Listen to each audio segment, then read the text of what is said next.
Eu acho que a gente vai aprendendo todo dia, sabe?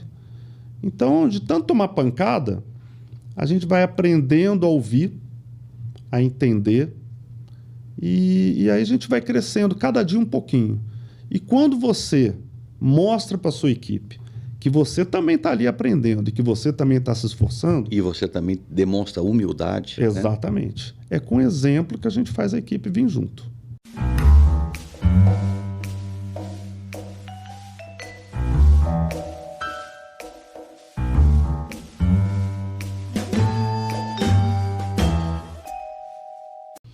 Olá, seja bem-vindo ao podcast Pense Diferente. Eu sou o Luiz Borlamac.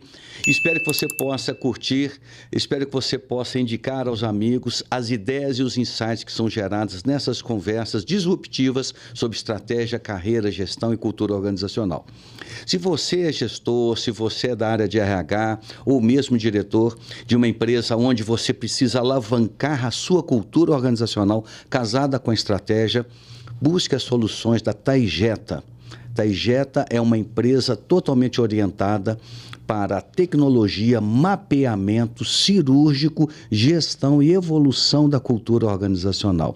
Clica aqui, passa no QR Code e conheça as soluções desta empresa que já está sendo líder no movimento de transformação cultural em diversos estados do Brasil. Hoje nós temos uma pessoa muito especial aqui neste podcast e uma pessoa muito referência na área que ela atua aqui em Minas Gerais. Rogério Labriola, fundador e CEO da construtora Privilégio. Uma construtora com aproximadamente 600 funcionários e ele hoje é uma das referências, se não for a maior referência, em construção de altíssimo padrão de excelência. Quando a gente pensa em altíssimo padrão de excelência, você imagina todo tipo de pessoa que o detalhe faz a diferença. Então, você construir para estas pessoas, você tem que ter um modelo mental muito diferenciado e um modelo mental voltado completamente para a excelência. Então, hoje essa entrevista, se você busca hackear a mente de uma pessoa muito bem sucedida, que ela consegue entregar excelência para um público não perca esta entrevista. Então, Rogério, seja muito bem-vindo aqui ao podcast Pense Diferente. E falando em Pense Diferente, você realmente é uma pessoa que tem uma história de vida diferenciada. Né? Então seja muito bem-vindo e vamos explorar aqui essa história de vida sua que te colocou hoje numa das referências em excelência em construção em Minas Gerais.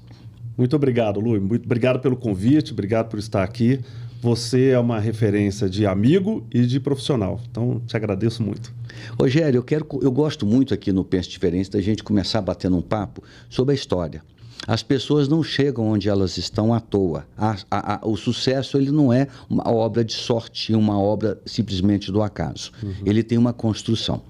Eu queria que você pudesse compartilhar com o público onde você nasceu, como é que foi sua primeira infância, e eu me recordo claramente que você foi um nadador. É isso, né? Me conta como é que foi esse começo de história de vida. A minha história é interessante porque o meu pai foi construtor de estrada. Trabalhou numa grande empresa de construção pesada lá no Rio de Janeiro. E a gente, por causa disso, a gente fez 18 mudanças. Então isso foi um grande desafio, eu acredito que não só para ele e para minha mãe, né, que moraram em vários lugares, inclusive fora do país, com culturas diferentes, quanto para nós filhos, né, porque a gente teve dificuldade depois de criar raízes. Então cada hora você estava estudando numa escola, cada hora você estava numa cultura diferente. Então, lá em casa, por exemplo, eu e meu irmão nascemos em São Paulo. E minha irmã nasceu no Rio Grande do Sul, nasceu em Caxias do Sul. E a gente morou em Petrolina, Pernambuco, moramos no Paraná, Rio Grande do Sul, Rio de Janeiro, São Paulo.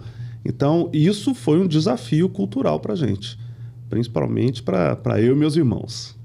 E esse movimento, vocês eram praticamente nômades, né? Porque, de acordo com as obras, ele era endereçado e a sua mãe ia junto. Ah, com certeza. Minha mãe, antes da gente nascer, minha mãe foi junto com meu pai até para Argélia. Olha só. Então, você imagina o que era naquela época, né? Há tanto tempo atrás, um casal ir para Argélia, uma cultura totalmente diferente, né? Um país, uma língua. eles aprenderam a falar francês. Imagino o tamanho do desafio que eles enfrentaram. E cultural também, né? Um país de cultura diferente, de religião diferente, e nem vaso sanitário tinha nos banheiros. Você imagina o que foi isso para os dois. E a partir daí, outros desafios vieram dentro do Brasil e aí a gente participou de todos. Quando que vocês vieram para Belo Horizonte? Então, eu acho que dessa saga toda, né, o que mais marcou, pelo menos a minha infância, talvez a dos meus irmãos também, foi o Rio de Janeiro. A gente chegou no Rio de Janeiro em 1978, depois de vir de Pernambuco.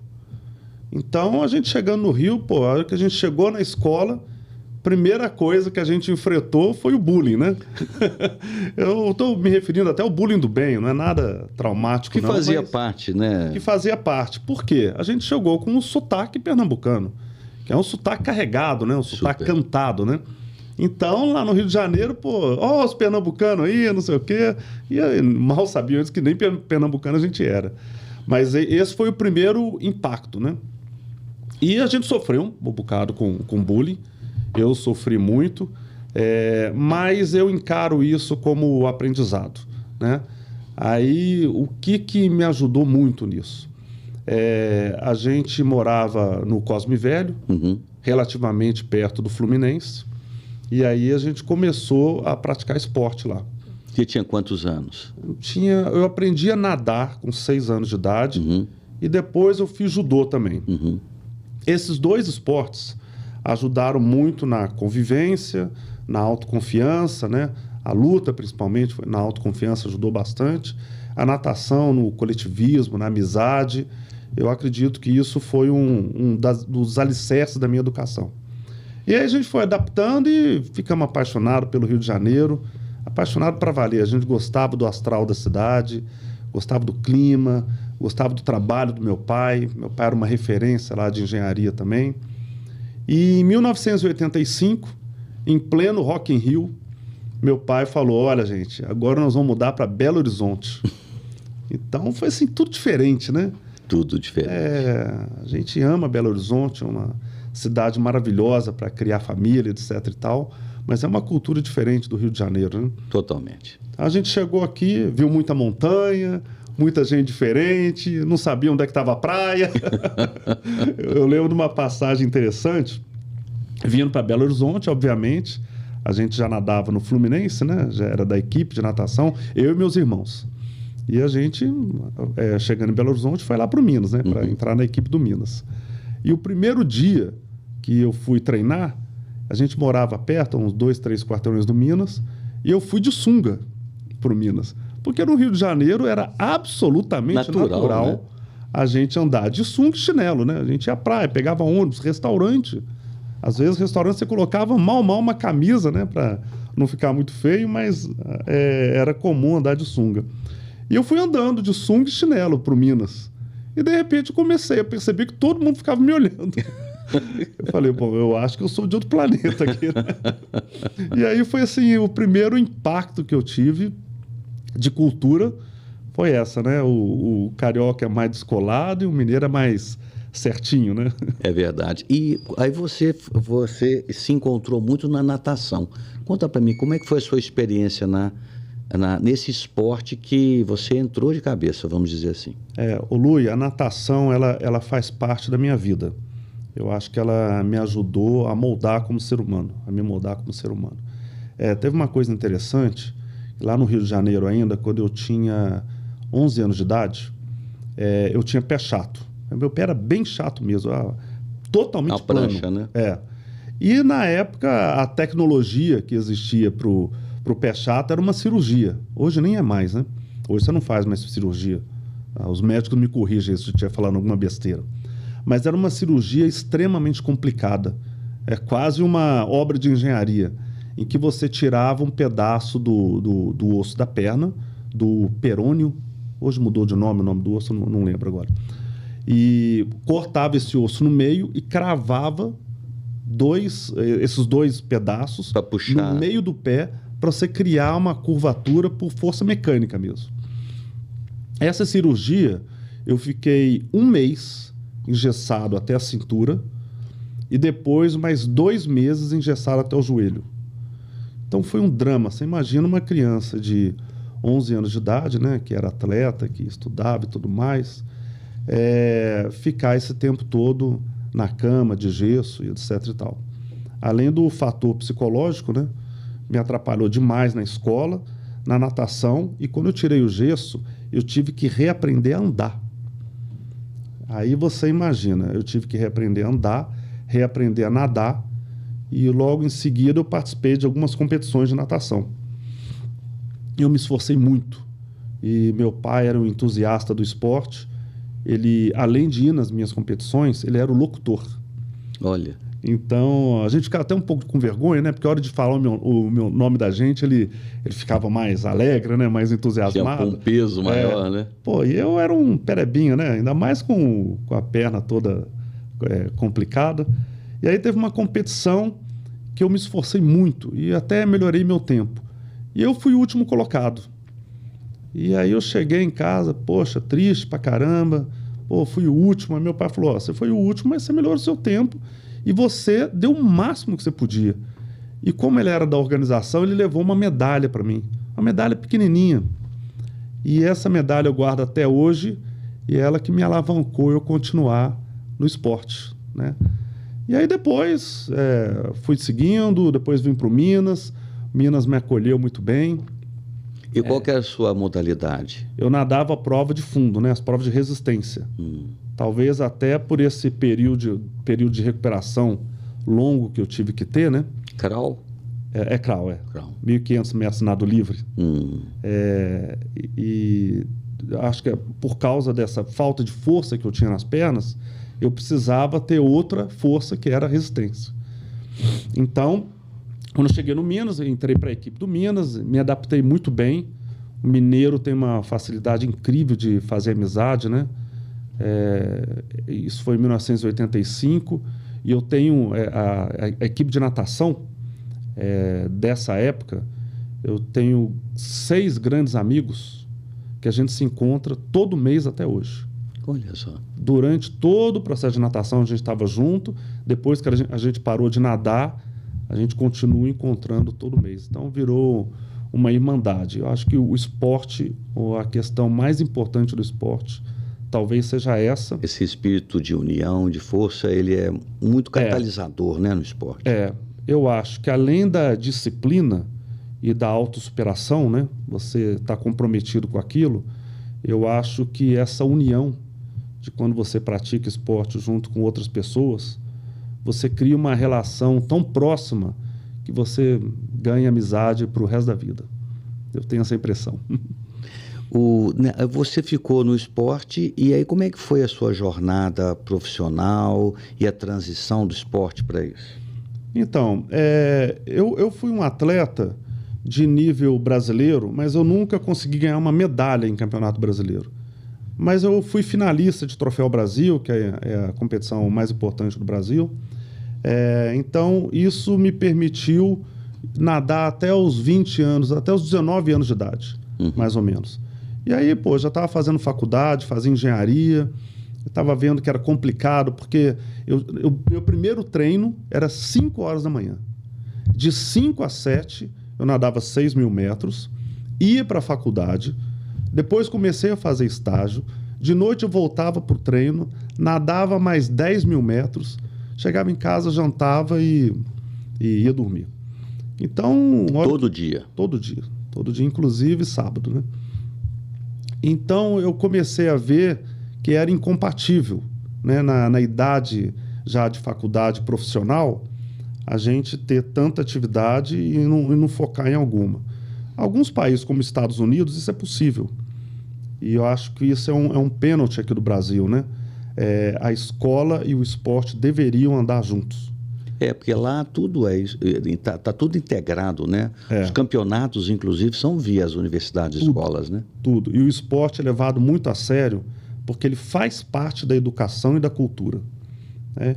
Então, eles já enxergam o esporte como uma solução social. Isso faz parte do crescimento das pessoas, né? As famílias são muito envolvidas. O meu filho mais velho também foi um grande nadador do Minas. ele ficou o primeiro semestre desse ano nos Estados Unidos, teve uma experiência lá, ficou lá na Flórida. E eu pude acompanhar de perto o que é a cultura americana. Eles dão muita importância à escola e muita importância ao esporte. E isso acaba fazendo com que a família, principalmente até o menino completar os 16 anos, que aí ele já começa o processo de ir para a faculdade, né? Ele deixa a família unida, porque a família ela participa de tudo. O americano participa muito da vida dos filhos até os 16 anos.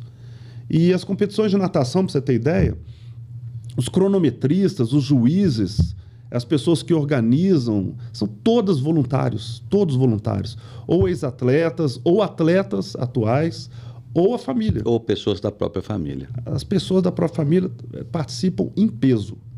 Isso eu acho que isso faz uma diferença completa na cultura e na formação da criança, do jovem, que eu não consigo entender como um país como o nosso, por exemplo, né, que é muito grande, tem muita criança, como é que a gente não adota isso? Né? Assim, me dá até uma tristeza, porque é uma coisa emocionante. E você não chegou a ter uma experiência nos Estados Unidos, não? Não tive, não. Mas eu sempre tive vontade de ir, então realizei meu sonho através do meu filho mais velho. Mas foi muito legal. Mas eu não fui um atleta que se destacou a nível brasileiro. Eu me destaquei a nível mineiro, fui campeão mineiro, fui recordista mineiro várias vezes. Isso me trouxe muitos benefícios, autoconfiança, amizade, etc. e tal, mas eu não consegui ter uma projeção internacional. Então, quando eu tive que optar, eu optei pela escola mesmo e pelo trabalho, né? Comecei a trabalhar muito cedo, comecei a fazer estágio na consultora Castor, e daí eu comecei a minha carreira, tive que largar a natação, não de uma vez só, né? Depois acabei virando master e etc. Participei de algumas competições diferentes, né? Fora do circuito de alta performance, mas nunca afastei, nem dos amigos, nem do esporte. E você, quando começou a estudar engenharia, você já começou o estágio? Logo no início? Foi logo no início. Como meu pai era engenheiro, né? Então foi mais fácil para eu arrumar estágio, ele me ajudou a me colocar. E eu comecei cedo e me entusiasmei cedo, aprendi muito desde cedo. Eu costumo dizer para todo mundo que todo mundo acaba começando por baixo mesmo, né? E depende muito da força de vontade da gente para crescer. Você começou como estagiário na construtora Castor. Isso. Construtora Castor, isso na época era uma das grandes referências em qualidade e excelência, né? Em construção. Junto com mais 2 ou 3 empresas, dominavam totalmente o mercado. O mercado, né? Eu costumo dizer que a construtora Castor não é só uma empresa de construção, ela é uma universidade da construção. Aprendi muito lá, tanto com valores humanos como na parte técnica. Conta para nós como foi essa experiência de aprendizado na construtora Castor. Então, trabalhei lá há 18 anos, né? Acho que na época, isso mudou hoje em dia, né? Mas na época a gente ficava muito tempo numa empresa, né? Hoje em dia isso é um pouco diferente. Então, eu comecei lá como estagiário, fui crescendo, virei engenheiro, comecei a tocar obras grandes, obras importantes da consultora. E foi engraçado, aí que vai entrar a história da Privilégio, né? Eu sempre fui muito grato a todo mundo da consultora Castor. E no ano de 2006, 2007, as construtoras paulistas e nacionais começaram a vir para Belo Horizonte. E uma consultora de construção pesada, muito grande, fez uma seleção, contratou uma empresa de headhunter, fez uma seleção para contratar um engenheiro aqui para ser diretor regional deles. E foi uma seleção muito grande, participou todo mundo, e eu fui escolhido. E, fiquei feliz, né? Claro, tudo em sintonia com os donos da Castor, né? E aí eu fui selecionado e eu estava tocando uma obra muito grande lá no Belvedere, para Castor, chamava Edifício Top Green, que na obra tinha mais de 500 homens. Era uma obra muito grande. E essa consultora falou, bom, Rogério, então você já pode começar, semana que vem você tem que estar aqui. Aí eu falei, não, semana que vem não dá, porque eu estou tocando uma obra muito grande, eu tenho que organizar as coisas lá. Aí o pessoal falou, não, você não está entendendo, o nosso esquema aqui é um esquema mais agressivo, e não há nenhuma crítica nisso, é só uma questão de cultura, né? Então, a gente precisa que você venha semana que vem e que você traga toda a sua equipe. Eu falei, cara, isso eu não vou fazer, não. Eu não vou fazer, não, porque eu devo muito às pessoas que me ajudaram a chegar até aqui. Então, isso aí não tem chance de fazer. Ele falou, cara, então nós vamos chamar o segundo colocado aí. Eu falei, fica à vontade, agradeço muito. E aí voltei, continuei trabalhando. Isso foi uma decisão muito estratégica na sua vida e, ao mesmo tempo, baseado em ética, né?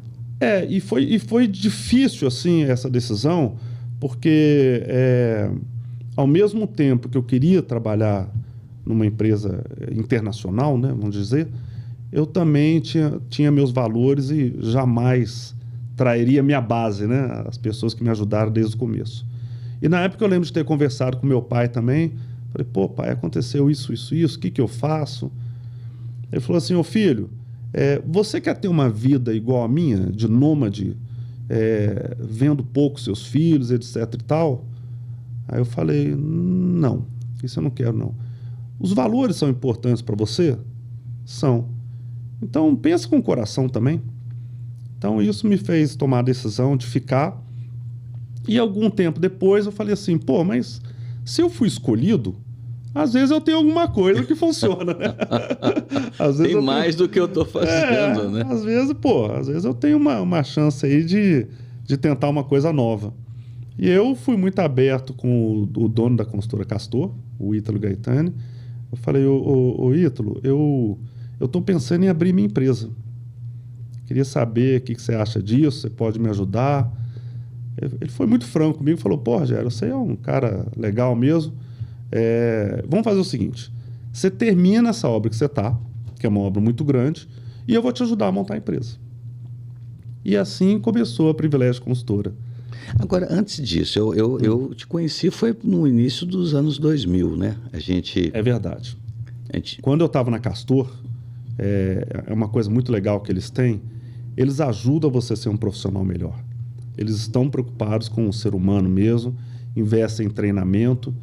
E na época eu conheci um cara chamado Lui, e eu vi nele no Lui uma oportunidade de eu melhorar como pessoa e como profissional. Então, eu fiz diversos cursos com você, Lui. É verdade. De treinamento, de relações interpessoais, de apresentação, né? De tudo, de como se desafiar. E isso foi muito importante na minha carreira. Te agradeço muito, inclusive. Pois é, a nossa experiência foi riquíssima. Eu me recordo de uma experiência que você me contou uma vez, a gente estava conversando. Eu queria que você contasse sobre isso. Como que você pegou determinadas pessoas, que eram pessoas muito importantes já na época, e que tinham um padrão de excelência muito grande. Eu me recordo que você estava fazendo o prédio onde, na época, o Falcone comprou um apartamento. Você lembra disso? Que memória boa, hein, Luiz? Não lembra? Exatamente. E aí você me contou como foi a sua experiência com o Falcone nos mínimos detalhes. Você pode contar para nós como foi o aprendizado seu nessa, por exemplo, com o Falcone? Vicente Falcone é um ícone, né? É o cara que trouxe a qualidade total para o Brasil. Ele aprendeu lá no Japão e trouxe para o Brasil. Então, tudo que você fala do sistema da qualidade hoje veio através do Vicente Falcone. E ele comprou um apartamento da Castor, lá no Belvedere, edifício Célio Guimarães. E eu fui colocado nesse prédio porque eu estava terminando uma obra e o engenheiro desse prédio teve que fazer uma cirurgia. Então, eu tive que terminar a obra que eu estava rápida e ir para o Célio Guimarães. E o Célio Guimarães, o prédio era um ícone, né? Tinha tanto apartamento bacana e tinha tanta modificação, personalização para fazer, que era um desafio terminar a obra. Cada um queria fazer do seu jeito. Exatamente. Então, a gente teve que esforçar muito para entregar a obra no cronograma, e eu tive que reunir minha equipe e mostrar para eles que era um desafio para todo mundo. E foi na mesma época que eu estava fazendo o curso. E um dos clientes era o Vicente Falcone. Falei, caramba, como que eu vou mostrar o meu trabalho, né, para um cara que sabe tudo disso, né? E aí foi com muita conversa, e ele me dando uns toques também, que a gente conseguiu fazer um trabalho, também com a ajuda sua, para motivar toda a equipe da obra, o que não é fácil, porque na construção civil a gente trabalha com todas as classes sociais. Todas. É uma coisa muito interessante. é aquele cara super humilde, né? Até o cliente, que é o cara que foi abençoado aí com as maiores riquezas, né? Então, eu chamei minha equipe e fui repassando para eles tudo que eu aprendi nos cursos com você, né? E fui dando metas, incentivando, ouvindo as pessoas, coisa que não é fácil na engenharia, né? Não. A engenharia ela é muito dura, né? É como se fosse assim, eu formei, você não, então você tem que seguir o que eu estou dizendo. Ela tinha assim, a engenharia antigamente, tinha uma coisa quase militar, assim, sabe? Hierárquica mesmo, né? Um manda, outro obedece. Pô, e a sociedade foi evoluindo, as coisas foram mudando, né? A gente foi aprendendo que os mais novos têm muito a contribuir, né? A experiência dos mais velhos também. Então, eu acho que se não fosse essa percepção que eu aprendi nos cursos, né? Em diversos cursos, principalmente com você, eu não tinha conseguido entregar essa obra no cronograma. E no final, o Vicente Falcone foi uma das pessoas que me elogiaram e agradeceram. Isso me deu uma satisfação enorme e me deu uma autoconfiança enorme também. E esse período da construtora, como é que foi a transição quando você decidiu falar, agora eu vou empreender? Porque nem todo engenheiro tem, vamos dizer, esse ímpeto. Tem os que têm a vontade, não têm a coragem, e tem ainda os que têm a vontade, a coragem, mas não têm o capital. Como é que você fez essa transição? Lui, eu te confesso que eu não tinha nenhum dos três. Foi engraçado isso. Teve um arquiteto também que foi um grande incentivador meu, chama Leonardo Rotzen. Ele que sugeriu que eu montasse uma consultora, eu acho que ele via que eu tinha uma habilidade para lidar com esse público. O Ítalo Gaetano da Castor, que acreditou em mim. E incentivo de pessoas amigas, os mais próximos, né? Você desenvolveu ao longo da sua carreira na Castor uma habilidade grande para lidar com um público de altíssimo padrão e excelência. Exatamente. Você acabou se especializando sem ser sua intenção. Exatamente. Foi por aí mesmo. E aí, no final das contas, um amigo meu me chamou para ser sócio para montar essa empresa. 2 amigos, Felipe e Oswaldo. E eu fui meio na cara, na coragem, falei, pô, eu tô novo, é a única oportunidade que eu tenho, vamos lá, se der errado, volta, né? Você estava com quantos anos, mais ou menos? Eu estava com... Puxa vida, foi 2007. Eu estava com 40 anos. 40. Então foi meio no susto, né? Eu comecei a Privilégio com uma mesa e uma cadeira emprestada. Esse foi meu capital inicial. E o conhecimento, né? Que é intangível. Claro, né? E o conhecimento, né? E o que você falou, é claro que a gente tem que ter coragem, né, para sair da zona de conforto. E é claro que o único caminho para você evoluir é com muito trabalho. Não existe outro caminho. Tem muitas coisas que ajudam, né? Pessoas que acreditam em você. Eu acho que a gente nunca deve se esquecer das pessoas que acreditaram em você no começo. A gente nunca deve esquecer, porque aquele cara que acredita em você no começo é o cara que acredita na sua pessoa, né? Porque a gente não tem mais nada. Exatamente, no seu nome. Então, eu acho que essas pessoas nunca podem ser esquecidas. Então, por isso que eu acho que a gratidão é a base para muita coisa. Fora isso, Lu, é muito trabalho você tentar se redescobrir o tempo todo. E como foi o primeiro empreendimento seu? Então, aí eu montei a consultora, né, a Privilégio, e a primeira obra que a gente pegou foi uma casa no condomínio Vale dos Cristais, uma casa grande, que quem ajudou a captar foi o Leonardo Rotzen, esse arquiteto. E eu fui no cliente e falei, pô, eu sou um cara que tem muita experiência em prédio. Aí o cara falou assim, mas você nunca fez casa. Eu falei, eu sei, mas o conhecimento que eu tenho em prédio, eu vou aplicar todo em obra de casa. E obra de casa era uma obra muito amadora, sabe? Até então. Até então. E ele falou, pô, você fez um prédio bacana mesmo, você trabalhou na Castor, tá bom, eu vou acreditar em você. E esse cara me deu a primeira oportunidade. E a obra foi muito bem.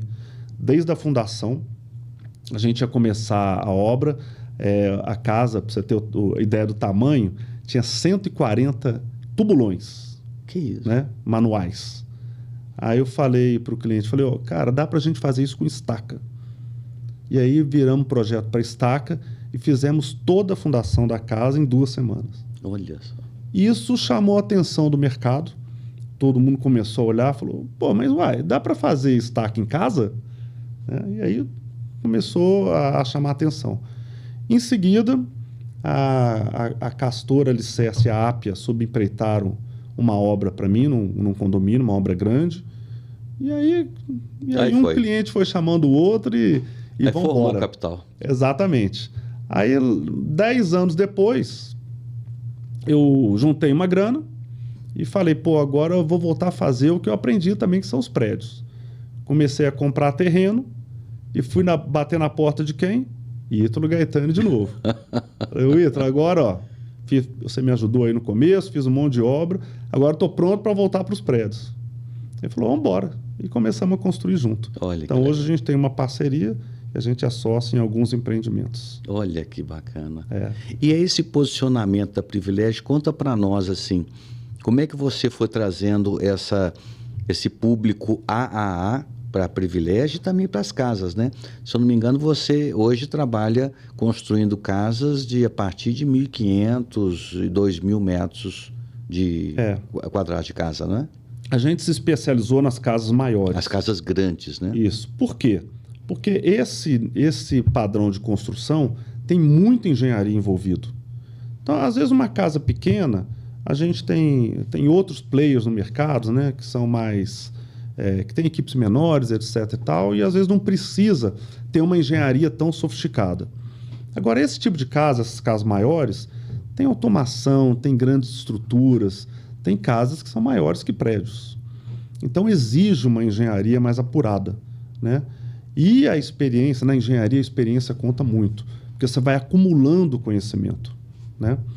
Então, isso faz muita diferença nas obras de casa, porque o que o cliente de casa quer? Ele quer o sonho dele realizado.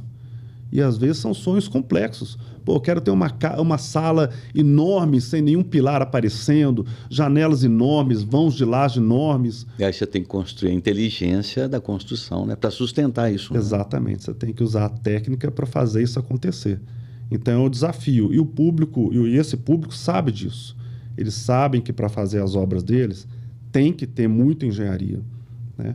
E, além da engenharia, eu fui percebendo também que a questão do atendimento a esse cliente também era importante. A gente ter a humildade e a sabedoria para saber atender essa turma, né? Porque é uma turma que tem muito conhecimento de tudo. Então, você tem que ser humilde para mostrar... Você lida com grandes empresários, grandes ícones no Brasil, né? Exatamente. Nas suas atividades. Então, o nível de padrão de expectativa e excelência é altíssimo, né? Esse é o grande desafio da Privilégio. O nosso público é o público AAA e ele está acostumado com a boa prestação de serviço.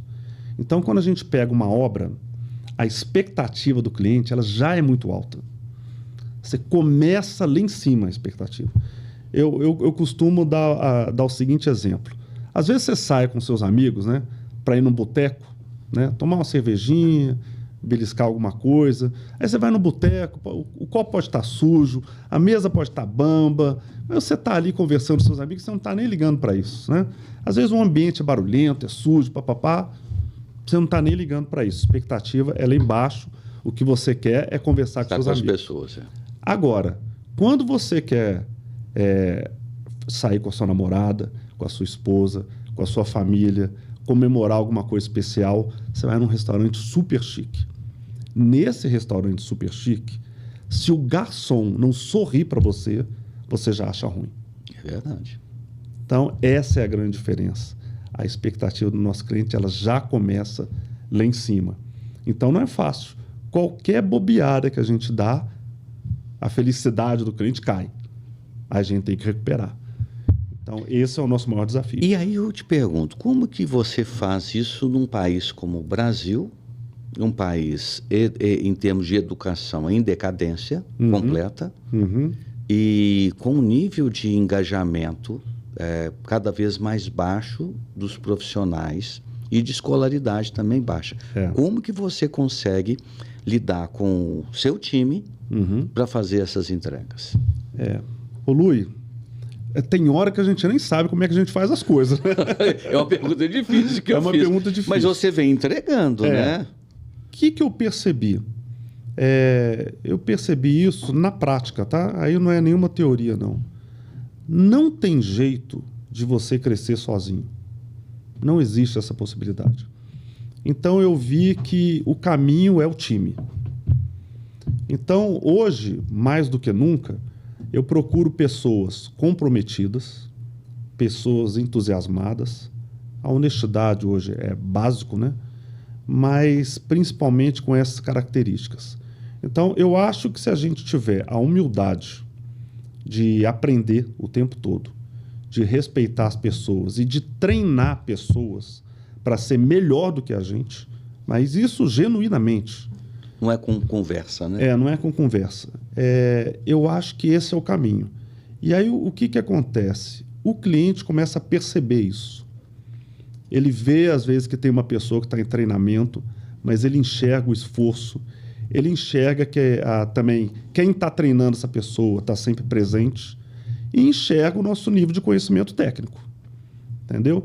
Então, naturalmente, nas reuniões de obra, nos encontros, nas soluções de engenharia, o cliente vai percebendo que existe um empenho muito grande. E eu acho que ele vai reconhecendo isso aos poucos. Eu costumo dizer que o primeiro período da obra é o mais difícil, porque é a hora que você está conquistando a confiança do cliente, né? A hora que você conquistou, eu acho que a coisa flui mais fácil. E aí depois é você manter o padrão de atendimento e qualidade. O nosso foco hoje é esse. É o atendimento e a qualidade do que a gente faz. O que você considera importante num atendimento no seu segmento, para esse tipo de público? Eu aprendi que a gente tem que ouvir o cliente. Eu já apanhei muito, né? Quando a gente conta uma história de sucesso, né? Fica parecendo que a gente só acertou, né? Só acertou, né? E a gente erra demais. Às vezes um cliente trata a gente de uma maneira, a gente não concorda e a gente briga. Eu fui percebendo que... Isso não resolve nada. Não resolve nada.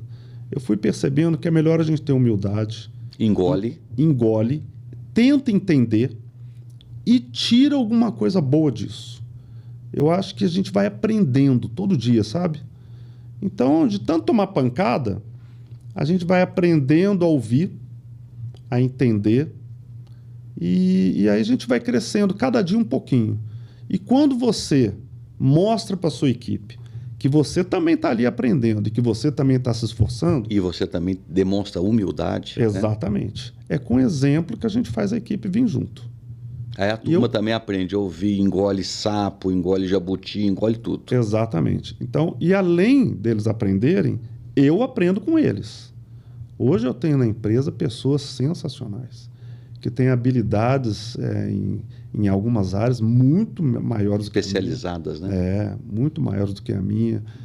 Pessoas entusiasmadas, pessoas que o cliente adora só de olhar. Eu tenho um caso interessante. A gente acabou de fazer uma obra no Riviera, um amigo que virou um amigo, um cliente que virou um amigo. Vou até falar o nome dele, Paulo Cunha. A gente terminou a obra. Claro, a obra é cheia de coisa difícil, cheia de desafios, cheia de perrengue.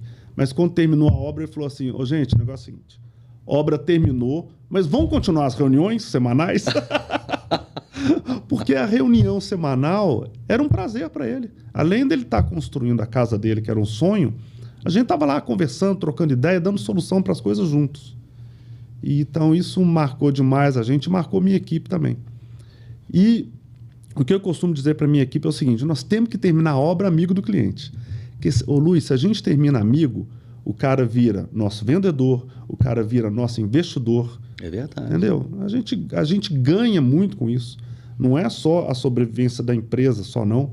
É o que isso gera de bem-estar para a equipe, para a empresa, para todo mundo. Esse é um conceito muito interessante, né? Ou seja, nós temos que terminar a obra com o cliente nosso amigo. Exatamente. Porque a obra é só problema. A obra é só problema. É administrar problema. Administrar problema de dia, de tarde, de noite, o que foi programado e o não programado. Exatamente. E por causa disso também, né? Quem está ali no dia a dia fazendo a obra também são pessoas humildes. Tem uma coisa interessante, quando a gente começou com o sistema da qualidade, né? A gente fala, 5S, né? Os procedimentos, papapá, checklist, papapá. A gente faz reunião. E numa dessas reuniões com a equipe de obra, eu falei, gente, olha, a gente tem que manter a obra limpa. E olha, tudo que vocês têm que fazer está escrito. Aí um colaborador meu levantou o dedo e falou assim, doutor, onde eu moro não tem esgoto. E eu não sei ler. Então, olha o tamanho desse desafio, Luiz. É o desafio Brasil. Você vai ensinar para alguém que o ambiente saudável e produtivo é o ambiente limpo. E ele não vive nesse. E ele não vive nisso. A casa dele não está dentro disso. Entendeu? Ele então, não sabe o que é esse mundo. Exatamente. Isso é muito triste. Como é que você faz quando você tem... Porque isso é a realidade do Brasil. Ô, Luiz, aí... A orientação que você dá, como é que você lida com isso? Aí é um trabalho de formiguinha mesmo, né? Né? É um trabalho que a gente tem que fazer no dia a dia, ouvindo as pessoas, tratando bem, dando dignidade. A gente costuma, nos canteiros de obra nossos, dar uma dignidade maior para a pessoa. Tem uns vestiários mais bem feitos, os banheiros mais bem feitos. Né? Tentar cuidar, tentar conversar, o que não é fácil, porque a correria do dia a dia também é intensa. Porque tem muita empresa que isso, para eles, o ser humano não é importante, é um meio, né? Em outras palavras, a preocupação é só o custo. Exatamente. Na Privilégio, eu falo isso em todas as reuniões que a gente tem com a equipe de obra. A coisa mais importante de uma obra é o ser humano. Ô, Luiz, o que vale você concluir um empreendimento sendo que alguém se machucou, sendo que alguém perdeu a vida? Não vale nada. Então, o mais importante de qualquer empreendimento, em qualquer mercado, é o ser humano. É o motivo da gente estar trabalhando, é o motivo da gente estar construindo alguma coisa para o cliente, para o cliente final, que é o ser humano, e para quem trabalhando, que é outro ser humano. Seus funcionários, é seu AAA. Exatamente. Interno. Exatamente. É um desafio, eu acho que tem muito caminho para a gente conquistar nisso ainda, né? A gente se esforça muito, mas está longe do ideal. A gente já investiu em educação, coisas pequenas. Vou te dar um exemplo. Agora, no final do ano passado também, eu falei assim, poxa, o que eu podia dar de presente para os mestres de obra? Fiquei pensando, dinheiro, televisão, papapá. Falei, eu queria uma coisa diferente, queria uma coisa que envolvesse a família.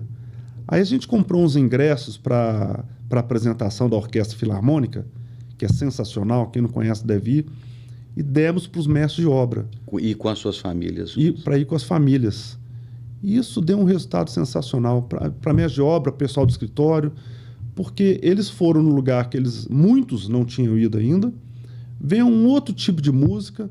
Olha que legal, a pessoa vê que não existe só aquela música que aparece no rádio, na televisão todo dia, né?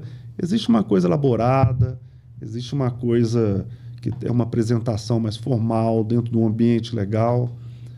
E as crianças adoraram. Olha só. Entendeu? As esposas adoraram. Então, eu acho que é isso, a gente tentar colocar para o ser humano que está ali trabalhando as coisas que a gente sabe que são boas. Eu vejo que no Brasil, quando a gente tem uma dificuldade com a mão de obra, com o entendimento, com a própria educação, uma das coisas que traz a excelência, além do cuidado, são processos e procedimentos muito bem feitos e explicados. Uhum. À medida que você tem processos e procedimentos, você encurta o período de aprendizagem, a curva de aprendizagem ela diminui, e você consegue trazer um padrão de resposta a um resultado esperado. Você acredita que esse é um fator importante para o resultado na excelência do seu negócio? Sem dúvida, é um dos fatores. Por quê? Ter processo é sempre muito bom. Só que o tipo de obra que a gente faz é obra personalizada. Então não tem... Ela tem pouquíssima repetição. E muitos serviços que tem dentro da nossa obra, ela depende de um artista. Então, por exemplo, você vai assentar 1.000 metros quadrados de porcelanato. Ok, é um serviço de repetição. Tudo bem. Agora não. Você vai fazer uma bancada que tem um bojo esculpido, tem uma iluminação por dentro e tem uma cascata. O cara que vai executar esse Uma parede serviço, aqui que ela é ondulada, a outra é... exatamente. O cara que vai executar um serviço desse, ele é um artista. É verdade. Ele é um artista. Outro dia eu estava conversando com um pintor na obra que faz uma textura diferente. Eu falei, cara, você tem tudo a ver com Michelangelo. O cara ele fazia num capricho uma coisa que só ele fazia. Então, essa personalização cria um desafio da gente ter processo. Então, tem hora que a gente tem o processo repetitivo, tem o treinamento, e tem hora que você tem que deixar o cara ser artista. Aí você vai trabalhar a inspiração. A supervisão da inspiração. Exatamente. É muito mais nas habilidades interpessoais do que somente as técnicas. Sem dúvida. Isso é difícil no campo da engenharia, você falar dessas questões abstratas, porque a engenharia já é concreta. Exatamente. É difícil, sim. É difícil com o pessoal da obra, é difícil com o cliente explicar para ele, falar, cara, essa marcenaria aí não é qualquer um, não é a máquina que vai fazer, é o cara. Entendeu? Então, às vezes, ele tem que ter um prazo maior, ele tem que ter uma tranquilidade maior para desenvolver aquele serviço bem executado. Entendeu? Você está com quantas obras hoje? Hoje a gente está com 18 obras. Casas e prédios? A Privilege, ela faz incorporações, né, de edifício e faz a prestação de serviço. Então, a gente tem obras de casas, de prédios, incorporações e alguns retrofit. A gente já fez bastante retrofit também, obra corporativa. Então, esse conjunto todo hoje a gente está com 18 obras. Me fala assim a obra que mais brilha aos seus olhos. Eu acho difícil falar uma obra, porque cada obra tem uma característica, né? Tem obra que o desafio é o cliente, tem obra que o desafio é o arquiteto, outro que é o prazo, outro que é a dificuldade na execução, né? Então, eu acho que todas são desafio. E acho mesmo, tá? Por menor que seja a obra, ou por mais complexa que seja, cada obra tem uma identidade. E cada cliente tem a sua identidade. É como se fosse uma alma. É assim. Cada obra é uma alma. E é uma engrenagem que você tem que fazer funcionar em diferentes circunstâncias, né? O tipo de cliente, tipo de profissional, tipo de obra, localização, né? Então, é desafiador. Quais são os elementos que você usa para tomar decisão sobre um novo empreendimento? Porque esse processo, o sucesso de um empreendimento, eu vejo, começa com os critérios de tomada de decisão. Nessa parte de incorporação, isso aí é fundamental, né? Claro que a localização, né, do edifício que você vai fazer, ela é super importante. Eu diria que a questão mais importante é essa, a localização. E o resto é a identidade que você dá para o prédio, né? Você tem que pensar o que o público quer. E muitas vezes o que o público quer, você mesmo pode se colocar no lugar do público. Eu gostaria de morar nesse lugar? Eu gostaria de ter essa área de lazer? O que eu gostaria? Eu gostaria de mostrar o quê para os meus amigos, para a minha família, né? Então, é um trabalho que envolve muita gente, né? Envolve marketing, envolve arquiteto, envolve solução de engenharia. É uma parte muito bacana essa. Essa parte, Rogério, se estiver errado, você me corrija, isso tem a ver, na sua maneira de pensar, mas com o que este terreno e essa área pede do que o que você tem vontade de fazer lá. É isso? Sem dúvida. A gente sempre tem que ter os olhos no mercado, né? Você pode tentar avaliar com o seu próprio coração, mas você sempre tem que estar olhando para o mercado. Então, porque às vezes existem momentos de vida de cada um, né? Então, eu vou te dar um exemplo. Vou fazer um prédio nesse terreno. Pô, esse terreno aqui eu queria fazer um apartamento grande para minha família toda morar. Mas aí depois você presta atenção que a demanda daquele local são pessoas jovens, são apartamentos pequenos. Então, você tem que fazer o que é bom para o mercado. O que aquela região pede. Exatamente. E essa leitura nem sempre todo mundo faz, né? Porque muitas vezes fala, eu pôr o desejo antes do dever com o mercado, não é? Isso exige um monte de coisa, né? Existe o feeling, existe pesquisa, né? Existe muita conversa com corretores, com a região. Então, é um desafio bacana. É prazeroso fazer esse trabalho. Mas você sempre tem que estar atento ao que o mercado quer mesmo. E como é que você vê os jovens hoje no mercado de trabalho? Como é que você vê a nova geração vindo? Então, eu considero absolutamente normal os jovens desafiarem os mais velhos, os mais experientes, e os mais experientes desafiarem os jovens. Eu sei que nem sempre é uma relação fácil, né? Por quê? Como é que eu vejo o jovem hoje? Hoje a cultura é diferente do que era antigamente, né? A gente era criado para se dedicar muito a uma coisa só, a um trabalho só. Ter uma missão e cumprir, né? Exatamente. Não tinha celular, não tinha internet. Hoje não. Os jovens entendem de tudo. Eles são generalistas. Qual que eu acho que é o desafio para essa geração? É você conseguir aprofundar. Você entende de tudo, mas tem hora que você tem que parar e pensar no que você está fazendo. Eu acho que esse é o maior desafio. E qual que eu acho que é a importância do jovem? É criar ruptura mesmo. É questionar o que os mais experientes fizeram. E qual que é a função dos mais experientes? Testar para ver se a turma que está vindo empurrando está fazendo do jeito certo, né? Olha, por aí talvez não seja o caminho. Quem sabe, experimenta por aqui. Eu acho que essa mistura é que dá o resultado bom. E como que você lida com essa mistura dentro da empresa? Já que você trabalha com todas as classes e com uma diversidade, né, muito grande. Como é que você faz isso funcionar tendo um público extremamente exigente na outra ponta? Eu acho que é com muita conversa, muito treinamento, né, e mostrando para as pessoas que se a pessoa tiver entusiasmo e comprometimento, dá para a gente ouvir tudo que elas querem dizer, né? Mas é importante ela estar dentro da cultura da empresa e dentro daquele objetivo principal, que é prestar um serviço de excelência, né? Se a gente consegue pôr bastante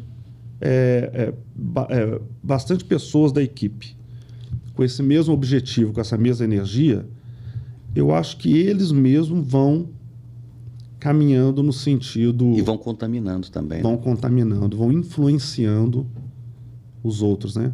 O livro que você me mandou ler, né? Como influenciar pessoas, mostra muito isso, né? Isso. Que com exemplo, quando você tem um objetivo claro e você começa a colocar muita gente dentro daquele objetivo, eu acho que isso contamina positivamente a equipe e chega no cliente também. Porque a energia boa da equipe chega no cliente, ele percebe. E qual que é a sua visão hoje para o Brasil, como empresário? Ô Luiz, eu sou um cara que é muito patriota, eu diria. Por que eu acho isso? Porque quando eu viajo para fora, eu fico babando com o que dá certo lá fora. E fico doido para dar certo aqui. O que eu acho que são as diferenças? Eu acho que essa questão do esporte, por exemplo, eu acho que isso é um erro muito grande do Brasil não investir nisso. Que eu acho que isso faz parte da formação de uma pessoa e da educação. E depois, em volta disso, tem um monte de coisa, né? A questão cultural. Eu vou te dar um exemplo. Eu adoro caminhar. Eu parei aqui perto do estúdio, vim andando a pé. Adoro. Acho que o brasileiro tem essa questão, né, da relação interpessoal, que é uma coisa muito forte. Pô, mas você vai andando pela Savassi, né, que é um bairro super gostoso, você vê aquele mendigo ali sem ter o que comer, você vê lixo na rua. Então, isso me dá uma tristeza, porque se você viaja para fora, você vê que as pessoas não jogam lixo na rua. E aqui você volta, você vê, joga, as pessoas moram mal. Aí a gente começa a se questionar por quê, né? Eu acho que isso passa pela educação, passa por uma cultura mercadológica, né? Nos países desenvolvidos, os empreendedores, né? Quem pensa diferente, são muito bem vistos, são apoiados, são incentivados. E aqui no Brasil não, você tem aquela cultura de que o dinheiro não traz benefício, que ser rico é ruim, que ser rico que é ruim, mal. E se você pensar bem, o dinheiro é uma mera ferramenta. Ele é um instrumento de fazer coisas. O que importa é o que você vai fazer com ele. É exatamente isso aí. É só isso que importa, entendeu? Então, eu acho que essa cultura do nosso país, uma cultura muito dependente do Estado, né? Sem as pessoas entenderem que a solução está na gente mesmo. Está no indivíduo. Está no indivíduo. A iniciativa Ayn Rand. Ayn Rand. Revolta de Atlas. Exatamente. Eu sempre falo, o Estado ele tem o seu fator de contribuição, de catalisação, e ele pode servir muito bem à sociedade, desde que ele não queira controlar a sociedade. Perfeito. Eu pensei muito nisso, além de ler o livro Revolta de Atlas, né, que eu recomendo que todo mundo leia. Eu recomendo também. É um livro que muda a nossa mente. Tem um livro que chama Os Fora de Série, que chama o livro, do Malcolm Gladwell, que ele estuda uma série de pessoas bem-sucedidas, né? E tem uma série de coisas que faz o cara ser bem-sucedido, né? Cultura, um monte de coisa. Uma das mais fortes é a vontade, né? O cara que tem vontade, ele consegue superar quase todas as barreiras, né? Mas uma coisa me chamou a atenção, que é o seguinte: o cara que nasce numa família já consolidada, ele tem muito mais chance de dar certo do que alguém que nasce na favela. Isso acaba sendo uma peça da competição injusta. É verdade. Então, o que eu acho que é o papel do Estado? Regular isso. Tentar equilibrar isso. Exatamente. Ajudando, não é atrapalhando o bem-sucedido, não. É ajudando o que não teve oportunidade. Oportunidade, essa é a palavra. É isso aí. Ajudando o cara que não teve a oportunidade a ter essa oportunidade. Exatamente. E o caminho disso é escola e esporte. É isso aí. Se você pegar todas as escolas públicas do Brasil, deixar os meninos lá o dia inteiro alimentando, dando estudo e praticando esporte... uma boa educação, né? E uma boa educação, claro. Uma educação que a pessoa saiba português, matemática e não ideologia, né? Exatamente. Eu não tenho dúvida nenhuma que o país é outro em 20 anos, como aconteceu na Coreia do Sul. Só tem que ter vontade, né? Só tem que ter vontade. Porque o potencial aqui não falta. Olha, eu agradeço muito, nós estamos chegando ao final da nossa entrevista e você é um exemplo muito grande de que o país ele vai para frente, a sociedade vai para frente, o mundo vai para frente quando a gente busca mais e melhor. E o princípio da excelência é se a gente pode fazer um pouco mais, se a gente pode fazer um pouco melhor. Uhum. E esse um pouco melhor todo dia nos torna pessoas que a gente olha para a excelência. Quando você traz esta visão empresarial dentro do seu nicho de mercado, onde você tem o AAA, né? Como entrega, não tem como. A sua mente ela passa a se reproduzir em todas as suas frentes de ação na sua vida com o princípio da excelência. Sem dúvida. O princípio da excelência coloca a sociedade num outro patamar. Exatamente. E se cercar de gente boa, né, Luiz? Tem tanta gente boa no nosso país, assim, se a gente puder produzir mais mentes boas, eu vejo, por exemplo, eu tenho muitos amigos que eu conquistei amizade através do esporte. Tem um amigo meu que chama Eduardo, lá do Rio Grande do Sul, Eduardo De Lorenzi, que toda vez que a gente encontra, parece que foi ontem, né, que a gente nadou junto. Eu tenho um amigo que sempre viajava comigo também para assistir a competição dos meninos, Rodrigo Santana, que são pessoas assim que estão sempre querendo fazer alguma coisa melhor. Então, o país tinha que dar oportunidade para esse tipo de gente, sabe, Luiz? É isso. E tem muita gente boa que não está dentro das condições financeiras mais favoráveis, mas tem esse espírito. Né? A gente tem que enxergar e dar oportunidade. Sem dúvida. Nós estamos chegando ao final desse programa. Queria te agradecer muito você ter aberto um pouco mais da sua história, da sua vida e colocar um pouquinho para nós do que é a Privilégio, uma construtora que é referência no mercado dentro de excelência e padrão de construção. E você puder deixar uma mensagem, vamos dizer assim, eu vou dizer assim, bem específico, para um engenheiro que está começando. O que você falaria para um engenheiro que está começando pela jornada que você fez? A mensagem que eu deixo para quem está começando, né, tanto na engenharia como eu acho que em qualquer mercado, né, é dedicação. Eu aprendi isso no esporte. O cara que ganha a competição, existem vários fatores, né? Mas o principal é a dedicação. Ele treinou um pouquinho mais. Tem que lembrar que o Michael Phelps, para ser campeão, ele treinou 6 anos sem parar, que o Kobe Bryant chegava antes de todo mundo no treino, que o Ayrton Senna, todo mundo ia embora, ele ficava lá treinando. Não tem resultado sem dedicação. Eu acho que isso é o principal. O resto vem, fazer boas amizades, ter entusiasmo, ser humilde. Acho que é por aí. Muito obrigado mais uma vez.